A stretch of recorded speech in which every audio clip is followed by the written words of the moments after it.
Hello everyone, welcome to my YouTube channel function fan fiction explanation. तो आज मैं आपके साथ agent fan fiction trapped in mafia world का नेक्स्ट पार्ट शेयर करने वाली हूँ। तो इससे जो पहले वाला पार्ट था उसमें हमने देखा था कि जो इबो था उसे धीरे धीरे करके क्लू मिल रहे थे। एक कड़ी दूसरी कड़ी से जुड़ती जा रही थी और इबो चाहता था कि जैन उसे खुद बताए कि उसने उसे बिट्रे क्यों किया, लेकिन जैन बताने का नाम नहीं ले रहा था क्योंकि वह अपने ब्रदर जोजन के लिए डरा हुआ था। वहीं दूसरी तरफ जब वापस घर आता है, उससे आने से पहले वो जैन को खाना बनाने के लिए बोल देता है। जैन, ईबो, आशियन और अपने लिए खाना बना रहा था किचन के अंदर। वहीं पर ईबो भी आ जाता है। जैन ध्यान नहीं देता और जैन ईबो को बहुत सारी काम दे देता है। थोड़े बहुत ही देता है। तो ईबो बहुत ही फ्रस्ट्रेट हो जाता है क्योंकि ईबो ने उसे बीस्ट बुलाया था। इसके बाद फिर ईबो और जैन जो है वो एक दूसरे के थोड़ा क्लोज भी आते हैं। ईबो जैन को किसी करने वाला था लेकिन उसे बर्निंग की आवाज़ मतलब स्मेल आती है। तो जैन देखता है कि उसका खाना चल गया। तो जैन बहुत ही गुस्सा करता है ईबो पर कि ये उसकी वजह से हुआ है। ईबो बोलता है जैन मैंने कुछ नहीं किया है, वो तुम थे जिसने मुझे डिस्ट्रैक्ट किया है। सहन बोलता है नहीं, आपकी वजह से मेरा खाने का ये हाल हुआ है, आप थे वो, आपकी वजह से। वो जैन को देखता है कि हाँ बिल्कुल तुमने मुझे सेड्यूस किया है। जैन कुछ बोलने के लिए अपना मुंह ओपन ही करने वाला था लेकिन तभी वो सोचता है उसने ईबो को कब सेड्यूस किया। जैन ईबो को देखता है और बोलता है अच्छा मैंने कब आपको सेड्यूस किया। ईबो जैन को देखता है, अपने आर्म्स को फोल्ड करते हुए बोलता है हाँ बिल्कुल तुमने मुझे सेड्यूस किया क्योंकि तुम मुझे देखकर स्माइल कर रहे थे। जैन अपने मन में सोचता है। जैन अनोइंग फेस बनाता है, ईबो को वो सर से ऊपर तक देखता है नीचे तक और फिर वो बोलता है ईबो को अच्छा तो इसका मतलब है कि तुम मेरी स्माइल से सेड्यूस हो गए थे। ईबो बोलता है हाँ बिल्कुल। जैन जब ये सुनता है तब सच में उसे यकीन नहीं हो रहा था। ईबो फिर धीरे धीरे करके जैन की ओर आगे बढ़ने लगता है। जैन बोलता है दूर रहो मुझसे, लेकिन ईबो जैन के पास आता है, उसके हाथ में जो स्पैचुला था उसे वो फेंक देता है और जैन की ओर आगे बढ़ने लगता है उसे किस करने के लिए। लेकिन जैन जो है वो अपने और ईबो के लिप्स के बीच में अपना हाथ रख देता है और बोलता है मिस्टर वांग ईबो ये मत भूलिए कि आपकी एक फियोंसे है और वो प्रेग्नेंट भी है। ईबो जब ये सुनता है तब वो जैन की आंखों में घूर घूर के देखने लगता है। ईबो फिर जैन को छोड़ देता है, उन दोनों के बीच में डिस्टेंस को बना लेता है और फिर वो ईबो जैन को देखता है और वो अपने दांतों को पीसता है और फिर बोलता है मुझे याद है मैं नहीं भूला हूँ और मुझे लगा कि तुम्हें मुझसे किस चाहिए होगा, इसीलिए मैं तुम्हारी और सिंपैथी दिखा रहा था और कुछ भी नहीं। जब जैन ये सुनता है तब वो ईवो को देखता है और बोलता है मुझे अपनी बॉडी पर आपका टच बिल्कुल भी नहीं चाहिए। ईवो जब ये सुनता है तो उसे गुस्सा बहुत आता है। ईवो जैन की आंखों में देखते हुए वो अपने स्टेप को पीछे ले लेता है और जैन भी बिना डरे ईवो की आइज़ में ही देख रहा था। ईवो फिर सीधा वहाँ से चला जाता है डोर के पास। फिर जैन भी देखता है तब अचानक से ईवो जो है डोर को ओपन करता है हार्शली और उसे मतलब एकदम ज़ोर से मारता है जिससे जैन फ्लिंच कर जाता है। जैन मतलब एकदम से फ्लिंच कर गया था क्योंकि इतनी ज़ोर से ईवो ने डोर को मारा था ना कि सच में बहुत ही गुस्से में लग रहा था जैन ईवो। ईवो फिर चला जाता है वहाँ से। कुछ देर के बाद जो खाना है वो पूरा डाइनिंग टेबल पर लगा दिया जाता है। ओनली टू मेट्स ही वहाँ पर थी। आशियन, ईवो और जैन तीनों साथ में चेयर पर बैठे हुए थे और फिर मेड उन सभी को खाना सर्व करती है। जैन फिर वो सभी लोग फिर मिलकर खाना शुरू करते हैं। तभी ईवो को जैन को कुछ याद आता है। वो जल्दी से ईवो को देखता है जो कि पहले ही जैन को देख रहा था। जैन अपने आईब्रो को रेज करता है, ईवो को देखता है और बोलता है मुझे तुमसे कुछ बात करनी है। ईवो जैन को देखता है और बोलता है हाँ। जैन बोलता है आशियन जो है वो प्ले स्कूल जाने के लिए एलिजिबल है और जब से हम यहाँ पर आए हैं वो प्ले स्कूल नहीं गई है। ईवो ये सुनता है और बोलता है ठीक है, मैं आशियन को प्ले स्कूल के अंदर डाल दूंगा, उसे एडमिशन करवा दूंगा वहाँ पर। जैन देखता है ईबो को और बोलता है उसे छोड़ने के लिए और लेने के लिए कौन चाहेगा। ईबो जैन को देखता है और बोलता है तुम्हें इसके बारे में टेंशन लेने की ज़रूरत नहीं है, मैं एक वीक के अंदर आशियन के लिए सबसे बेस्ट प्ले स्कूल सर्च कर लूँगा और मेरी प्रिंसेस जो है वो बेस्ट डिजर्व करती है और मैं आशियन के साथ गार्ड को भेज दूंगा, वही उसे वहाँ पर छोड़ेगा और लेकर आएगा। जैन जब ये सुनता है तब वो ईवो को देखता है और बोलता है कि नहीं मुझे गार्ड पर कोई भी ट्रस्ट नहीं है, मैं खुद मेरी बेटी को छोड़ने के लिए और लेने के लिए जाऊंगा। जब ईवो ये सुनता है तब चॉपस्टिक पर उसकी जो पकड़ थी और भी टाइट हो जाती है। वो जैन को देखता है और बोलता है नहीं बिल्कुल नहीं, तुम नहीं जाओगे, तुम फिर से भागना चाहते हो हाँ, बिल्कुल नहीं, इस बार मैं तुम्हें कोई भी ट्रिक प्ले करने नहीं दूंगा, मेरा गार्ड ही आशियन को लेने और छोड़ने के लिए जाएगा, ये फाइनल है। ये बोलकर ईवो फिर से खाना खाना शुरू कर देता है। आशियन जो थी वो अपने पेरेंट्स की कन्वर्सेशंस को सुन रही थी और उसे सुनने के बाद वो बहुत ही हैप्पी हो जाती है कि वो अब प्ले स्कूल में जाएगी, वहाँ पर न्यू फ्रेंड्स बनाएगी, तो वो बहुत ही हैप्पी थी। जैन आशियन को देखता है जो कंटिन्यूसली स्माइल कर रही थी। इसके बाद ज़ैन भी कुछ नहीं बोलता, वो थोड़ी देर के बाद अपना खाना खा लेते हैं। खाना खा लेने के बाद फिर ईबो आशिन के फ़ोरहेड पर उसे किस करता है, फिर उसका हाथ पकड़ता है और बोलता है, बेबी तुम्हारी मम्मा आज बहुत ही थक गई हैं, तो आज वो अकेले सोना चाहती हैं, इसीलिए तुम मेरे साथ सो जाओ, ठीक है? आशियन जब ये सुनती है तब वो सैड फेस के साथ ईबो को देखती है। ईबो जब अपनी डॉटर को सैड देखता है तब उसके हार्ट में उसे पेन फील होता है। वो आशियन को देखकर बोलता है, आशियन बेबी क्या हुआ, तुम सैड क्यों हो? आशियन ईबो को देखती है और बोलती है, मैं मम्मा के बिना नहीं सो सकती हूँ। ईबो जब ये सुनता है तब वो आशियन को देखता है और फिर वो जैन को देखता है जो कि वहीं पर खड़ा हुआ था चुपचाप बिना कुछ कहे हुए उन दोनों को ही देख रहा था। ईबो फिर आशियन को देखते हुए अपना सिर ना में हिलाता है। ये देखकर आशियन बहुत ही ज़्यादा सैड हो जाती है। ईबो फिर अपने मन में सोचता है कि सच में ये बहुत ही मुश्किल काम है आशियन को कंसोल करना। लेकिन फिर ईबो आशियन को देखकर बोलता है, आशियन बेबी, मैं तुम्हारे लिए गिफ्ट लेकर आया था, क्या तुम नहीं देखोगी? आशिन जब ये सुनती है तब एक सेकंड में ही आशिन के फेस से सैडनेस गायब हो जाती है और वो ईबो को देखती है और बोलते, रियली डैड? ईबो बोलता, हाँ बिल्कुल। ये मतलब जानने के बाद तो आशिन बहुत ही हैप्पी हो गई थी, क्योंकि बच्चे मतलब बहुत ही सॉफ्ट हार्ट के होते हैं। जब उन्हें टॉयज मिल जाते हैं तो सैडनेस उनके फेस से तुरंत गायब हो जाती है। इसके बाद फिर आशिन ईबो के साथ वहाँ से चली जाती है। ईबो के जाने के बाद जैन चुपचाप बस उनको देख रहा था। जैन को बहुत ही हर्ट फील हो रहा था। जैन जल्दी से अपने रूम के अंदर भागकर चला जाता है। जैन अपने रूम के अंदर आता है और वो तुरंत ही बेड पर अपने आप को गिरा देता है। जैन अपने मन में सोचता है, मैं कुछ भी नहीं कर पाया। ईबो मेरी डॉटर को लेकर मेरी आंखों के सामने से चला गया। मैंने उसे रोकने की कोशिश तक नहीं की। मैं वहाँ पर स्टैचू की तरह खड़ा रहा। मैंने कुछ नहीं किया। आशियन मेरी भी तो डॉटर है। ईबो के पास तो पहले से ही सब चीज़ें हैं, लेकिन लेकिन मेरे पास कुछ नहीं है। मेरे पास सिर्फ मेरी बेटी है, इसके अलावा मेरे पास कुछ नहीं है। और अब वो मेरी बेटी को भी मुझसे दूर कर रहा है। नहीं, मैं ये बिल्कुल नहीं देख सकता। मेरे पास मेरी बेटी है बस, जो मेरे लिए बहुत ही प्रीसियस है। मैं किसी को भी अपनी बेटी को अपने आप से दूर ले जाने नहीं दूंगा। हाँ, बिल्कुल भी नहीं दूंगा। मैं उसे नहीं खो सकता हूँ। जैन ये रोने लग ये सोचते ज़ैन की आंखों से आंसू निकलने लगते हैं। ज़ैन अपनी आंखों को बंद कर लेता है और वो बहुत ही ज़्यादा परेशान हो रहा था, क्योंकि अब उसे एहसास हो रहा था कि वो धीरे-धीरे शायद अपनी बेटी को भी खो देगा। ये ज़ैन के लिए बहुत ही पेनफुल थिंग था। ज़ैन को पता भी नहीं चलता कि कब वो ऐसे ही रोते-रोते सो गया। अब हम नेक्स्ट डे का सीन देखते हैं। आशियन और ईबो दूसरे रूम के अंदर थे। आशियन ईबो की बाहों के अंदर सो रही थी और ईबो चुपचाप बिना पलके झपकाए आशियन को देख रहा था। ईबो आशियन को देखता है और बोलता है, माय प्रिंसेस, तुम सच में बहुत ब्यूटीफुल हो और बहुत क्यूट हो। मैं जानता हूँ आशियन कि तुम्हारी मम्मा बहुत ही परेशान होगी तुम्हारे लिए और वो रो भी रही होगी। मैं अच्छे से जानता हूँ उसे। लेकिन उसने बहुत बड़ी गलती की है, जिसकी सज़ा उसे देना ज़रूरी है। मुझे उसे पनिश करना ही होगा। उसने बहुत गलती की है बड़ी वाली, तो मैं उसे ऐसे माफ़ नहीं कर सकता हूँ। मैं उसे पनिशमेंट दूँगा। और उसने कहा कि वो अब मेरा टच फ़ील नहीं करना चाहता है। इसका क्या मतलब है? क्या वो नहीं चाहता मैं उसे टच करूँ अब? ठीक है। दिन-ब-दिन वो और भी स्टबर्न होता जा रहा है। तब ठीक है बिल्कुल, मैं भी अब उसे बिल्कुल भी टच नहीं करूँगा, बिल्कुल नहीं करूँगा। मैं उसे अब जितना होगा उतना इग्नोर करूँगा। मैं उसे बिल्कुल भी फिज़िकली टच नहीं करूँगा, बस मैं अब उसे मेंटली टॉर्चर करूँगा। अब ऐसे ही करके 1 सप्ताह बीत गया था। 2 दिन से आशिन मतलब प्ले स्कूल जा रही थी और वो बहुत ही ज़्यादा हैप्पी थी, क्योंकि उसके वहाँ पर काफ़ी सारे फ्रेंड्स भी बन गए थे, तो वो तो बहुत ही हैप्पी थी। वहीं दूसरी ओर ईबो था जो ज़ैन को इन दिनों बहुत ही ज़्यादा इग्नोर कर रहा था। ना ही तो वो ज़ैन के साथ बात करता और ना ही वो नाइट को ज़ैन के साथ सोने के लिए आता था। एक अनजाना एहसास ज़ैन को हर्ट कर रहा था। ज़ैन के लिए बहुत ही मुश्किल हो गया था कि वो ईबो को देख सके। बहुत ही कम ऐसा होता था कि ज़ैन को ईबो दिख जाता था। अब पता नहीं क्यों ऐसे ईबो कर रहा था, शायद वो ज़ैन को बस हर्ट फ़ील कराने के लिए ये सब चीज़ें कर रहा था। ज़ैन भी जब ईबो को देखता था, तो वो भी उससे बात नहीं करता था। अब ऐसे ही चल रहा था। वो दोनों एक-दूसरे को देखते थे, लेकिन एक-दूसरे से ना ही बात करते थे। वो ऐसे दिखा रहे थे जैसे उन दोनों को एक-दूसरे की कोई परवाह ही नहीं है। ऐसे ही टाइम बीत रहा था। आज जो था वो सैटरडे आई मीन संडे था और ईबो घर पर ही था। आशियन, यूबिन और ज़ैन तीनों के तीनों प्ले रूम के अंदर थे और वो गेम खेल रहे थे। ये रूम आशियन के लिए ही डेकोरेट किया गया था, स्पेशली उसके लिए बनवाया गया था।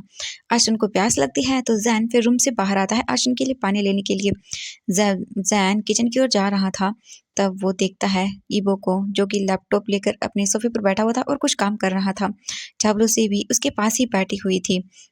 ज़ैन उन दोनों को देख रहा था, तभी झाओलुसी देख लेती है कि ज़ैन उन्हें ही देख रहा है, तो झाओलुसी जानबूझकर अपना हाथ ईबो के हाथ पर रख लेती है, मतलब उसी का हाथ पकड़ लेती है। ज़ैन चुपचाप उन्हें देख रहा था। ईबो बड़ी-बड़ी आँखों से झाओलुसी को ही देख रहा था। ईबो झाओलुसी का हाथ खुद के हाथ से हटाने ही वाला था कि तभी अचानक से उसकी नज़रें ज़ैन पर पड़ जाती हैं, जो कि झाओलुसी को ही देख रहा था। ईबो जब ये देखता है, तब वो फिर अपना एक हाथ झाओलुसी के वेस्ट पर रखता है और उसे अपने करीब खींच लेता है। झाओलुसी जब ये देखती है, तब वो तुरंत ही ईबो को गले लगा लेती है और फिर ईबो ज़ैन को देखता है और एक स्माइल देता है। ज़ैन फिर तुरंत ही अपनी नज़रें उन दोनों पर से हटा लेता है और वो जल्दी से किचन के अंदर चला जाता है पानी लेने के लिए। ज़ैन जल्दी से गिलास के अंदर पानी लेता है और फिर वो किचन से बाहर निकल जाता है। वो उन दोनों को कोई भी उन दोनों पर कोई भी ध्यान नहीं देता, वो सीधा प्ले रूम की ओर जाने लगता है। ईबो ज़ैन को देख रहा था। ज़ैन उन दोनों को नहीं देखना चाहता था, लेकिन न जाने क्यों उसका ये दिल इतना ज़िद्दी था, बहुत ही स्टबर्न था। वो उसे रुकने के लिए बोल रहा था और ज़ैन न जाने क्यों वहीं पर रुक जाता है और फिर वो वहीं पर खड़े रहकर ईबो और लूसी को देखता है। ज़हन का दिल बहुत ही ज़्यादा मतलब टूट गया था पूरी तरह से। वो इस तरह से झाओलुसी और ईबो को देखकर ज़ैन का दिल न जाने क्यों उसे कुछ ऐसा करने के लिए बोल रहा था, जो कि बिल्कुल भी सही नहीं था। और ज़ैन ईबो और उन दोनों को देखकर पाउट करता है और फिर वो अपना सैड फेस बनाता है और अपने फेस को नीचे कर लेता है। ईबो ज़ैन को ही देख रहा था। झाओलुसी तो बहुत ही एक्साइटेड हो जाती है ईबो के इस बिहेवियर से और वो बहुत ही ज़्यादा हैप्पी थी। ईबो चुपचाप बस ज़ैन को ही देख रहा था। ज़ैन फिर धीरे-धीरे स्लो स्टेप करके चुपचाप प्ले रूम की ओर चला जाता है। ज़ैन लास्ट बार ईबो को देखता है और वो प्ले रूम के अंदर चला जाता है। ईबो गल्प करता है और वो जल्दी से झाओलुसी को खुद से दूर पुश कर देता है। झाओलुसी के फेस पर जो स्माइल थी वो गायब हो जाती है और वो शॉकिंगली ईबो को देखती है और बोलती है, ईबो तुमने मुझे खुद से दूर पुश क्यों किया? ईबो झाओलुसी को देखता है, लेकिन वो उसे कोई भी रिस्पॉन्ड नहीं देता। वो जल्दी से प्ले रूम की ओर जाने लगता है। ईबो अपने मन में सोचता है, वो सैड था मुझे ये लूसी के साथ देखकर। मैंने उसे सैड कर दिया। वो दुखी था। ईबो ये सोचता है और वो प्ले रूम के पास जाता है। वो प्ले रूम का डोर ओपन ही करने वाला था कि तभी अचानक से कोई उसे कॉल करता है। ईबो फ़ोन को देखता है, फिर वो फ़ोन को अपने जेब से बाहर निकालता है और वो बात करने के लिए थोड़ा दूर चला जाता है प्ले रूम से। ईबो 15 मिनट तक फ़ोन पर बात करता है। कॉल को ओवर हो जाने के बाद ईबो जल्दी से प्ले रूम की ओर जाता है और वो डोर ओपन करके देखता है, तो वहाँ पर आशियन, ज़ैन, यूबिन कोई भी नहीं था। ईबो ये देखकर एक डीप शाय करता है और फिर वो वापस से वहीं पर आ जाता है जहाँ पर वो अपना काम कर रहा था, क्योंकि उसे अपना काम भी तो कंप्लीट करना था। ईबो जब वहाँ पर आता है तो वो देखता है कि झाओलुसी उसे ही गुस्से में घूर रही थी, लेकिन ईबो कोई भी ध्यान झाओलुसी पर नहीं देता। वो चुपचाप जाता है, उसे इग्नोर करता है और सोफे पर बैठ जाता है और अपना काम करने लगता है। झाओलुसी ईबो को देखती है और बोलती है, ईबो मुझे ऐसा लग रहा है कि सच में जब ज़ैन यहाँ पर होता है तो तुम मेरे करीब आ जाते हो, और जब वो नहीं होता तो तुम मुझे खुद से दूर कर देते हो। ईबो मुझे सच में ऐसा लग रहा है कि तुम उसे जेलस फील कराने के लिए मेरा यूज़ कर रहे हो ईबो। ये सुनता है ईबो, लेकिन कुछ भी नहीं बोलता वो, क्योंकि उसके मन में चल रहा था कि हाँ, झाओलुसी ने बिल्कुल सही कहा। जब भी वो सिर्फ ये सब चीज़ें करता है क्योंकि ज़ैन होता है वहाँ पर, बस वो ज़ैन को जेलस फील कराना चाहता है। झाओलुसी बोलती है, ईबो मैंने एक चीज़ अच्छे से सीख ली है कि तुम तभी मेरे करीब आते हो जब वो ज़ैन होता है। ईबो तुम बस मेरा यूज़ कर रहे हो ज़ैन को जेलस फील कराने के लिए। मैं अपने मॉम डैड को बता देती हूँ कि तुम सिर्फ मुझे यूज़ कर रहे हो। हाँ, एक तो मैं तुम्हारे बेबी से प्रेग्नेंट हूँ, ऊपर से तुम मुझे इग्नोर कर रहे हो। हाँ, तुम मेरी रिस्पॉन्सिबिलिटी लेने के बजाय मुझे इग्नोर कर रहे हो। तुम मेरा यूज़ कर रहे हो ज़ैन को जेलस फील कराने के लिए। ये बोलकर झाओलुसी रोने लगती है, लेकिन ईबो फुल झाओलुसी को इग्नोर करता, वो उसकी ओर बिल्कुल भी नहीं देखता। झाओलुसी रोते हुए बोलती, एक तो तुमने मेरा रेप किया। इससे पहले कि वो पूरा बोल पाती, ईबो झाओलुसी को चुप करवा देता है और चिल्लाते हुए बोलता, शट अप। मुझे पता है अच्छे से, तुम बार बार ये सब चीज़ें रिपीट करना बंद कर दो।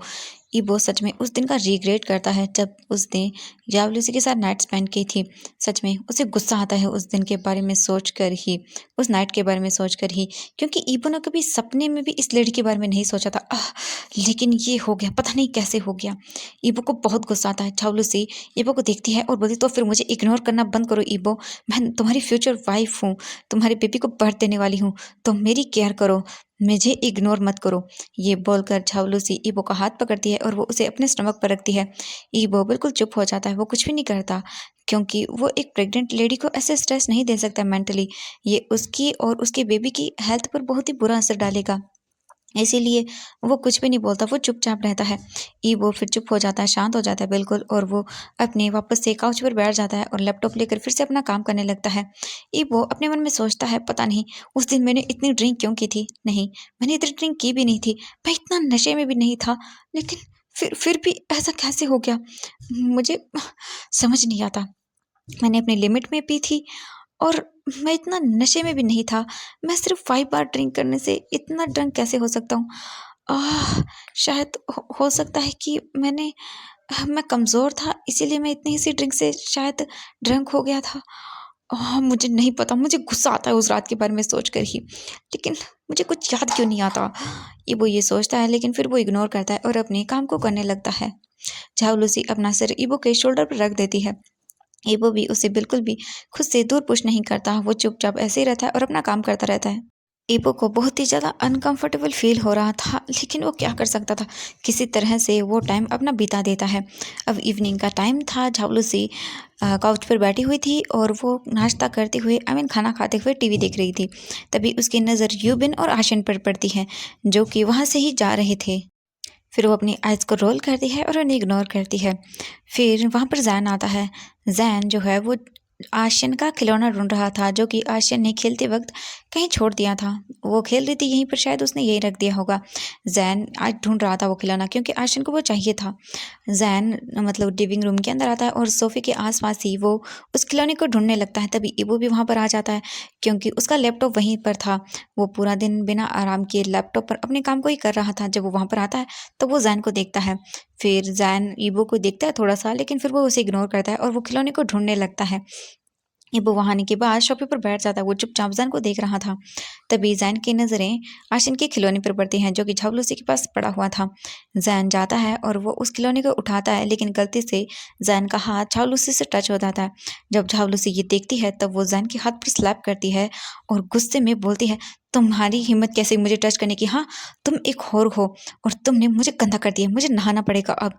ज़ैन जब ये सुनता है, तो वो शॉकिंगली और गुस्से में झाऊलुसी को देखता है। जब झाऊलुसी ने ये कहा ज़ैन को कि वो हॉर है, तब ज़ैन और ईबो दोनों शॉकिंगली झाऊलुसी को देख रहे थे। ईबो गुस्से में झाऊलुसी को देखता है और बोलता है, excuse me, I am not horror.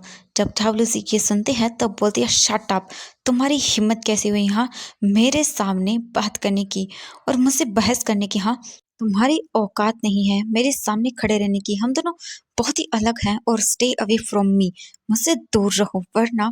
ज़ैन चुपचाप बिल्कुल साइलेंट हो जाता है, वो कुछ भी नहीं बोलता। वो झाऊलुसी की ओर अपनी बैग को कर लेता है। झाऊलुसी ज़ैन को फिर से इंसल्ट करते हुए बोलती है, तुम बस एक ट्रैश हो, एक स्लर्ट हो तुम, एक बेड वार्मर हो, इसके अलावा कुछ नहीं। तुम एक मिस्टर्स हो। तुम्हें क्या लगता है तुम ईबो को कंट्रोल कर सकते हो, मेरे ईबो को? हाँ, बिल्कुल भी नहीं। तुम बस एक उसके मिस्ट्रेस हो और कुछ भी नहीं। इसके अलावा तुम उसका बेड को वार्म करते हो और कुछ नहीं। झाऊलुसी ईबो ज़ैन को इंसल्ट करती है। जितने वल्गर वर्ड्स हो सकते हैं वो ज़ैन को बोलती है। ईबो और भी चुप हो जाता है। वो झाऊलुसी को चुपचाप देख रहा था। उसकी कुछ भी हिम्मत नहीं हो रही थी अपने खिलाफ ऐसे वर्ड सुन के वो क्या बोले। उसे हर्ट हो रहा था, उसके दिल में दर्द हो रहा था।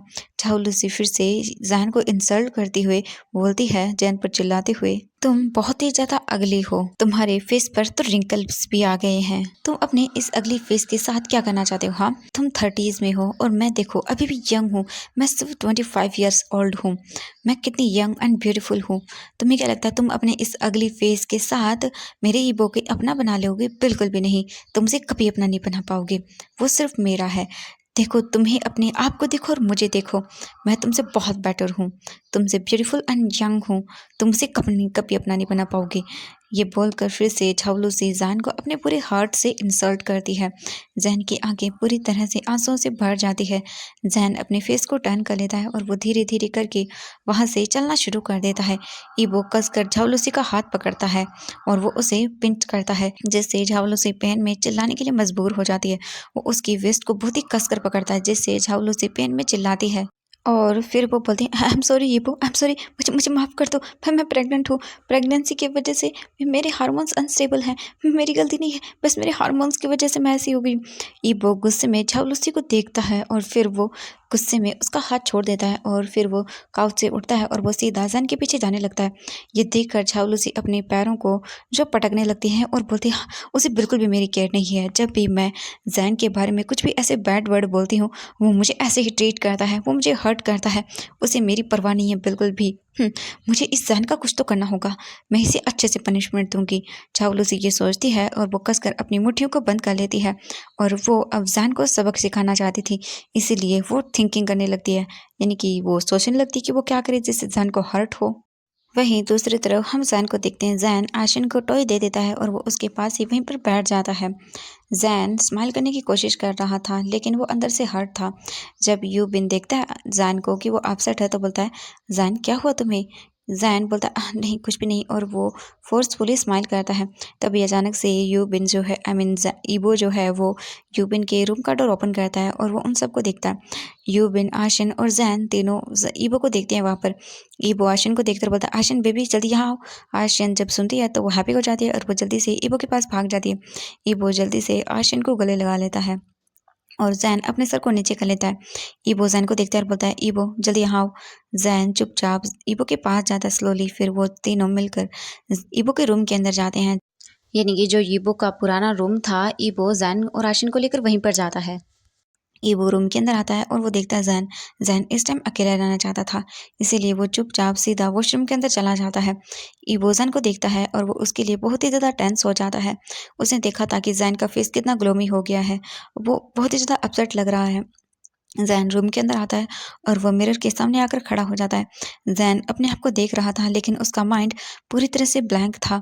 ईवो आई मीन ज़ैन को समझ नहीं आता वो क्या करे। ज़ैन चुपचाप जाता है और फिर वो शावर के नीचे खड़ा हो जाता है, शावर को ऑन करता है और अपनी बॉडी पर पानी पड़ने देता है।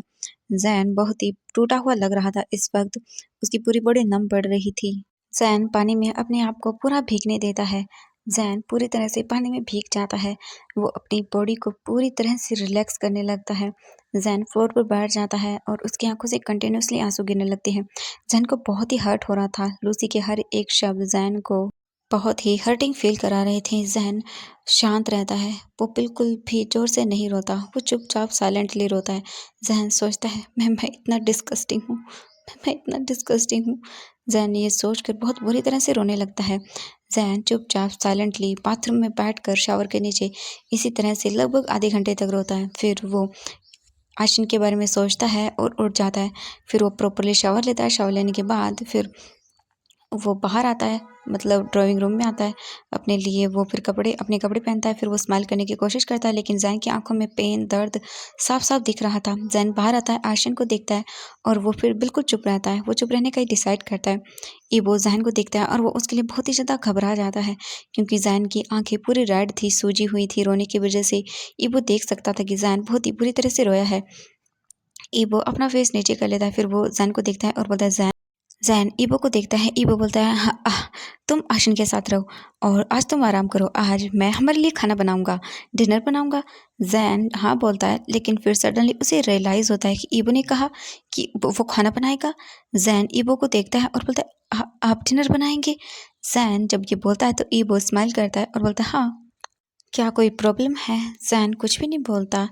आशियन फिर वो आशिन को लेकर आता है, बेड पर सुला देता है और आशिन को देखता है। आशियन बोलती, डैड क्या क्या नाइट का डिनर आप बनाएंगे? ईबो सुनता है, स्माइल करता है और बोलता है, हाँ माय प्रिंसेस, क्या तुम हैप्पी हो? ये सुनकर आशियन बोलती, हाँ बहुत ज़्यादा। I love you dad. ये सुनकर ईबो स्माइल करता है और फिर वो आशियन को ही देखता है जो कि पलके को झपका रही थी।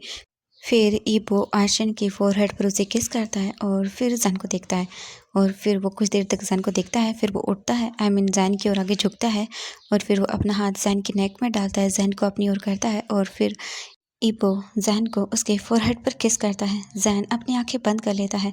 जैसे ही उसे ईबो के सॉफ्ट लिप्स अपने फोरहेड पर फील होते हैं, ज़ैन अपनी आंखों को बंद करता है। ईबो फिर ज़ैन के पास ऐसे ही खड़ा रहता है। ज़ैन फिर अपनी आईज ओपन करता है और वो ब्लश करते हुए आशिन को देखता है। आशिन बहुत ही हैप्पी थी जब आशिन ने ये देखा कि ईबो ने ज़ैन के फोरहेड पर किस किया तो आशियन बहुत ही ज़्यादा स्माइल कर रही थी और हँस रही थी। उसे बहुत अच्छा लग रहा था जब उसने देखा कि उसके डैड ने उसकी मम्मा को किस किया है तो उसकी फ़ोरहेड पर वो बहुत ही हैप्पी थी। इसके बाद ईवो वहाँ से साइलेंटली चला जाता है और ज़ैन को बहुत ही अच्छा फ़ील हुआ था।